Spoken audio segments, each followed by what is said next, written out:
Welcome back to our channel Sonuruby blogs Amrita cooking.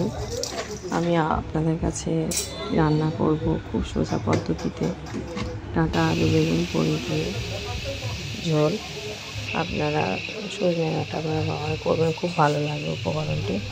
প্রথমে আলু সজনে ডাঁটাকে ভালো করে কেটে ধুয়ে নুন মাখিয়ে তাই অল্প তেলে নাড়াচাড়া করে লাল লাল করে ভেজে তুলে রাখবো। এবং মশলা পেঁয়াজ কুচি, আদা কুচি, আদা বাটা, রসুনকে আমি ভালো করে পেস্ট করে নেব। আমি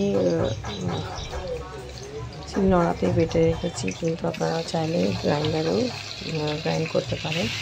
এবং সেই বেটে রাখা মশলা কড়াইয়ের মধ্যে দিয়ে ভালো করে কষিয়ে ডাঁটা আলু বেগুনকে ভালোভাবে নাড়াচাড়া করে জল দিয়ে ফুটে এলে এবং ফুটে যাওয়ার পর আমি তার উপরে ধনেপাতা দিয়ে দিলাম এবং কড়াইয়ের মধ্যে অল্প তেল, লঙ্কা ফোড়ন, বড়ি, পেঁয়াজ দিয়ে ভালো করে নাড়াচাড়া করে আমি ফুটে রাখা ঝোলটি তাতে দিয়ে দিলাম এবং অল্প ফুটিয়ে আমি নামিয়ে নিলাম। আপনারা রান্নাটা করবেন, খুব ভালো লাগবে খেতে, খুব সুন্দর হবে এই রেসিপিটি।